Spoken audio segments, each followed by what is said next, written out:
Video like जरूर कर लीजिए और ऐसे वीडियो लगातार फ्री में पाने के लिए चैनल को तुरंत सब्सक्राइब कर लीजिए और बेल आइकन को जरूर टैप कर लीजिए ताकि आगे भी सारे वीडियो आपको मिलते रहे। यूट्यूब में फॉलो करते हैं तो प्लीज ये वाला फ्री टेलीग्राम चैनल जरूर ज्वाइन कर लीजिएगा। सारे नोटिफिकेशन सारे अपडेट यहीं पे आते हैं, ध्यान रखिए।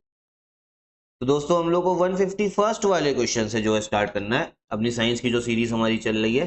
प्लेलिस्ट देखो जो है मैंने चैनल पे बना दी है, तो पुरानी वीडियोस को एक बार जरूर देख लीजिएगा, ठीक है। अब इसमें क्या बोला जा रहा है, anaerobic respiration is called as, अनाक्सी श्वसन को क्या बोलते हैं। देखो जो एनएरोबिक रेस्पिरेशन होता है ना, अनाक्सी श्वसन, ये आपका ऑक्सीजन के बिना होता है, ठीक है। किसके बिना होता है? ऑक्सीजन के बिना होता है, ठीक है। ये चीज ध्यान रखना। एक आपका श्वसन और होता है, उसको हम लोग बोलते हैं एरोबिक रेस्पिरेशन, ठीक है, एरोबिक रेस्पिरेशन। और ये आपका ऑक्सीजन की प्रेजेंस में होता है, ठीक है, ऑक्सीजन की उपस्थिति में होता है, ठीक है। तो जो एनएरोबिक रेस्पिरेशन है, अनाक्सी श्वसन है, इसको हम लोग बोलते हैं इंट्रामोलिक्यूलर रेस्पिरेशन, ठीक है, अंतः आणविक श्वसन, इंट्रामोलिक्यूलर रेस्पिरेशन, अंतः आणविक श्वसन, ठीक है। ये चीज ध्यान रखना है। ये मतलब समझो ये क्वेश्चन हमारे एग्जाम के लिए, पीसीएस के लिए इंपॉर्टेंट है। मतलब जहां पे मैं इंपॉर्टेंट बोल रहा हूं उसको तो मार्क कर ही लेना, अच्छे से फैक्ट तैयार कर लेना। फिर आगे देखो, मृदा वर्गीकरण के अनुसार मध्यम काली मृदा को किस ऑर्डर में रखा गया है, ठीक है। जो आपका सॉइल टैक्सोनॉमी है उसके हिसाब से मीडियम ब्लैक सॉइल, इसको हम लोग किस में रखते हैं? तो भाई देखो इसको रखा जाता है ऑक्सीसॉल्स में, ठीक है, ऑक्सीसॉल्स में, डी वाला। तो ऑक्सीसॉल बस नाम ध्यान रखना है, किसके लिए? आपका मध्यम काली मृदा के लिए, ठीक है। फिर आगे देखिए, निम्न चूना युक्त पदार्थों में से डैश का उदासीन मान सबसे अधिकतम होता है। हाईएस्ट न्यूट्रलाइजिंग वैल्यू जो है वो किसकी है? न्यूट्रलाइजिंग का मतलब हो गया कि कहीं पर कुछ एसिड वगैरह है उसको न्यूट्रलाइज कर देगा। तो ये सबसे ज्यादा होता है आपका कैल्शियम ऑक्साइड का, ठीक है, कैल्शियम ऑक्साइड। कैल्शियम ऑक्साइड का फॉर्मूला भी ध्यान रख लो, ये है आपका CaO, ठीक है, CaO, ठीक। फिर आगे देखो, राइसिनेस एक शारीरिक विकार डैश फसल से संबंधित है। Riceness is physiological disorder related to dash crop. अब देखो एक चीज ध्यान रखना, पुरानी वीडियोस में जितने भी आपके पौधे वगैरह उनको लेके जो बीमारी है उसके बारे में बात करी है। प्लांट्स की जो डिजीजेस है ना, ये काफी पूछी जाती है, तो इसको तो अच्छे से प्रिपेयर करके जाना है। अब बात यहाँ पर ये हो रही, राइसिनेस जो है तो ये संबंधित है आपका कॉलीफ्लावर से, फूल गोभी से, ठीक है, कॉलीफ्लावर फूल गोभी से संबंधित है, ठीक।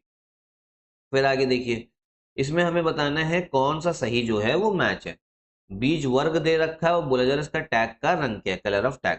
तो देखो जो आपका प्रजनक बीज होता है इसका रंग होता है सुनहरा पीला, गोल्डन येलो। इसका ब्रीडर सीड का गोल्डन येलो कलर होता है, बिल्कुल सही है, ब्रीडर सीड गोल्डन येलो।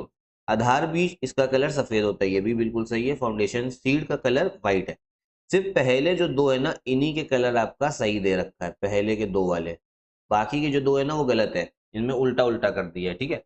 तो breeder seed golden yellow, foundational seed white, तो दोनों सही है। करेक्ट आंसर इसका ए वाला हो जाएगा, ठीक है, कौन सा? ए वाला।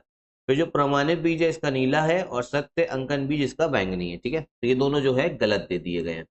समझ में आ रहा है भैया या नहीं? ठीक है, चलो आगे देखिए 156 वाला। अब इसमें भी हमें मैचिंग करनी है, करते हैं मैच, ठीक है। बोला जरा सूचक फसल कौन सा है? Indicator crop. तो देखो ये है आपका सनफ्लावर। सूरज का सॉरी सूचक फसल सूरजमुखी। सूचक फसल क्या होता है? ऐसे फसल जो अगर मान लो हमारी मिट्टी में पोषक तत्वों की कमी है तो वो कुछ सिम्टम दे देगा, मतलब कुछ अलग आकार कर लेगा, तो जिस वजह से समझ में आ जाएगा कि कुछ ना कुछ जो है समस्या है। तो इंडिकेटर क्रॉप हो गई आपकी सनफ्लावर, ठीक है। इसके बाद में बोला जा रहा है आपका साइलेज फसल जो है, साइलेज क्रॉप जो है ये कौन सी है? तो भैया देखो ये है आपका बरसीम, ठीक है, साइलेज क्रॉप होती है आपकी बरसीम, ठीक है। एवेन्यू फसल ये है अरहर, एवेन्यू क्रॉप पिजन पी, ठीक है। फिर वेयर फसल ये हो गई आपकी आलू, वेयर क्रॉप हो गई पोटैटो। वेयर क्रॉप ये होती है जो डायरेक्ट इंसान खा लेता है, डायरेक्ट मतलब खाने के काम आती है। तो पोटैटो तो भैया आलू तो पता ही है खा लेते हो। करेक्ट आंसर इस क्वेश्चन का हो जाएगा आपका बी वाला हो जाएगा, ठीक है। आगे देखिए, अच्छा क्वेश्चन है, मतलब ये जो डेली प्रोडक्ट आप लोग यूज करते हो, अब तो सावन भी ओवर हो गया, वनडे वनडे बहुत लोग खाना चालू कर देंगे, ठीक है। तो चलो, एग में बोला जा रहा है कौन सा प्रोटीन है अंडे में? तो एग में प्रोटीन होता है आपका एल्ब्यूमिन, ठीक है, एल्ब्यूमिन, ठीक है, एल्ब्यूमिन, ठीक है, ए का 4 हो गया। दूध में कौन सा होता है? तो भाई देखो दूध का तो ध्यान रख लो, ये होता है कैसीन। दूध का कौन सा? मिल्क का प्रोटीन जो मिल्क में पाया जाता है। हालांकि प्रोटीन सब में पाया जा रहा है लेकिन प्रोटीन का नाम जो है वो भी तो अलग अलग होगा। दूध में कौन सा? कैसीन, मिल्क में। फिर मीट में होता है आपका मायोसिन, ठीक है, मीट में होता है मायोसिन, ठीक है, मांस में। तो जो ऊन होता है, ऊन में होता है आपका कैरोटीन, ठीक है, वूल में हो गया कैरोटीन, समझे। करेक्ट आंसर इसका हो जाएगा आपका कौन से वाला, डी वाला हो जाएगा, ठीक। फिर आगे देखिए, किस पदार्थ में गंधक अधिकतम मात्रा में पाया जाता है, मैक्सिमम सल्फर होता है, तो ये होता है आपका अमोनियम सल्फेट में, किसमें, अमोनियम सल्फेट में, ठीक है। अब इसका अगर फॉर्मूला जानना है तो फॉर्मूला है NH4 होल ट्वाइस SO4, ठीक है, अमोनियम सल्फेट का, ध्यान रखो, काम ही आएगा। फिर है the oxidation of xanthine is catalysed by xanthine dehydrogenase, और ये कौन सा एलिमेंट जो है कंटेन करता है, xanthine के ऑक्सीकरण के लिए उत्प्रेरक एंजाइम xanthine डिहाइड्रोजिनेस में डैश तत्व पाया जाता है, तो भैया इसमें जो तत्व पाया जाता है वो है आपका मॉलीबेडेनम, ठीक है, कौन सा, मॉलीबेडेनम, इसका सिंबल जो है ये है आपका MO, मॉलीबेडेनम का, ठीक है। फिर आगे देखिए, पर परागित फसलों के लिए कौन सी प्रजनन विधि उपयुक्त नहीं होती है, which method of breeding is not appropriate for cross pollinated crops, ठीक है। अब देखो आपको पता है भैया जो प्रजनन है वो पौधों में दो तरीके से होता है आपका, एक होता है आपका सेल्फ पॉलिनेशन और एक होता है आपका क्रॉस पॉलिनेशन, ठीक है। सेल्फ पॉलिनेशन आपका क्या हो गया, जो आपके पराग हैं, जो पॉलिन ग्रेन्स है, वो एक ही पौधे में रहेंगे, मतलब एक पौधे के एक फूल से दूसरे फूल जा सकते हैं। और क्रॉस पॉलिनेशन में आपका एक पौधे से दूसरे पौधे में जो पराग है, जो पॉलिन है, वो जाते हैं, ठीक है। अब इसमें बोले जाए जो क्रॉस पॉलिनेशन है उसका इसमें कौन सा तरीका जो है वो सही नहीं है, तो ये है आपका रिक्योरेंट सिलेक्शन, डी वाला, ठीक है, पुनरावर्ती वरण, ठीक है, डी वाला रिक्योरेंट सिलेक्शन जो है वो इसका आपका मेथड नहीं है। आगे देख लो, जो ल्यूपोल्ड मैट्रिक्स है, ल्यूपोल्ड मैट्रिक्स ये संबंधित है आपका एनवायरमेंटल इंपैक्ट असेसमेंट से, पर्यावरण अधिप्रभाव की आकलन विधि, सॉरी, ठीक है। अब देखो ये होता क्या है, इसको EIA भी बोलते हैं, आपके PCS के मेंस के सिलेबस में भी दे रखा है। कहीं पे कोई प्रोजेक्ट बनाना है तो पहले देखा जाता है कि कितना पर्यावरण को वहां पे नुकसान जो है होगा, उसी हिसाब से फिर आगे क्या करा जाता है, प्रोसीड करा जाता है उसमें, ठीक है।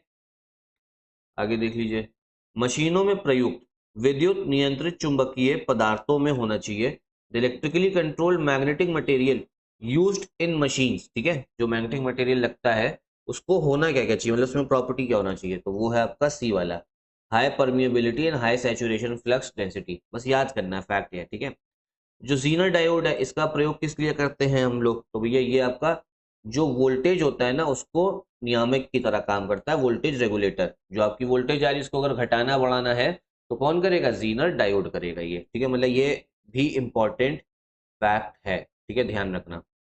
फिर आगे आओ, ट्रिप स्टील का क्या अर्थ है, what do trip steel stand for, trip steel, ठीक है, तो भैया ये आपका स्टैंड करता है आपका ट्रांसफॉर्मेशन इंड्यूस प्लास्टिसिटी के लिए, परिवर्तन प्रेरित आपका शून्यता, ठीक है, ट्रांसफॉर्मेशन इंड्यूस प्लास्टिसिटी।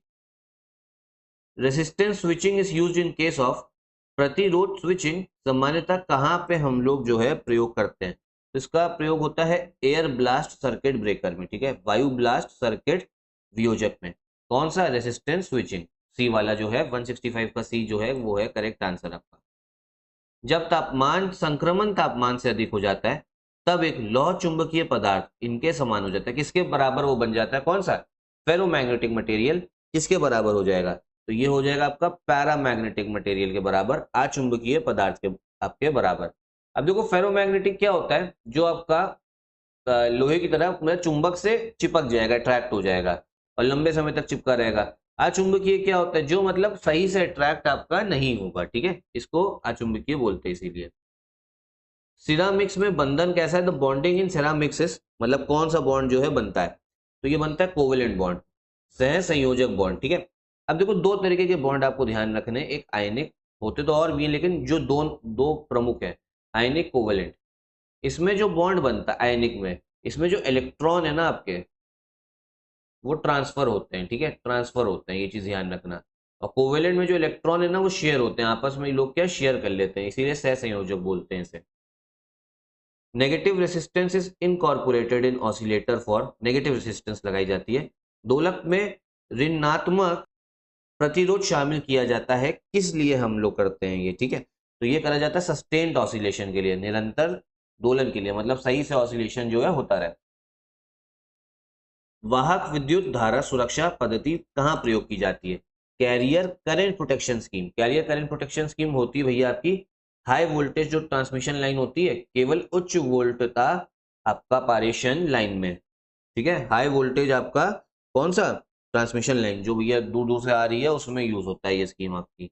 आखिरी क्वेश्चन देखते हैं, एक सितार में किस प्रकार की ध्वनि तरंगे उत्पन्न होती हैं। इन सितार जो म्यूजिकल इंस्ट्रूमेंट है, which type of sound vibrations are produced. तो ये भैया जो होती है ये है आपका स्टेशनरी और ट्रांसवर्स, अप्रगामी और एवं अनुप्रस्थ। तो देखो एक चीज ध्यान रखना, स्टेशनरी ट्रांसवर्स है, दो वेव होती है, एक होती है लॉन्गिट्यूडनल, एक होती है ट्रांसवर्स। किसमें आपका साउंड में, ठीक है। तो देखो लॉन्गिट्यूडनल जो ऐसे जाती है डायरेक्शन में, और ट्रांसवर्स परपेंडिकुलर, ध्यान रखना परपेंडिकुलर 90 डिग्री का एंगल बनाती है, ठीक है। तो चलो इतने ही क्वेश्चन अभी रखते हैं। साथ में पॉलिटी की भी सीरीज चल रही है इस चैनल पे, फॉलो करते रहिएगा।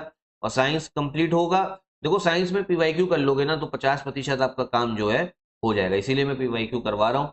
सीरीज से जुड़े रहिए, डेली एक साथ करा दिया ना साइंस तो समझ में आएगा नहीं, उल्टा भाग अलग जाओगे, कहोगे भैया साइंस से, किससे भाग जाओगे, साइंस से, कहोगे कि हमें साइंस करनी ही नहीं है। तो इसीलिए थोड़े थोड़े क्वेश्चन करा रहे हैं, 20-20, 30-30 कराएंगे, ताकि बसता रहे मन में और आपके लिए एग्जाम के लिए ना फायदेमंद रहे, ठीक। साथ में यूपीपीसीएस 2025 का कंप्लीट पेड ग्रुप जो है वो भी चल रहा है, स्टडी फॉर सिविल सर्विसेज का। वन स्टॉप डेस्टिनेशन के लिए आप कॉल कर सकते हो, ठीक है। और साथ में इस समय पे 50% का डिस्काउंट जो है सारे ऐप कोर्सेज पे, जो स्टडी फॉर सिविल सर्विसेज का ऐप है उसमें 50% का डिस्काउंट जो है वो भी चल रहा है, कूपन कोड ज्ञान सर पे। तो टेस्ट सीरीज लेना चाहते हो, रिकॉर्डेड कोर्स लेना चाहते हो तो वो भी आप ले सकते हो, और टेलीग्राम कोर्स पे 25% का डिस्काउंट है, ठीक है। तो आप कॉल कर सकते हैं नंबर्स पे।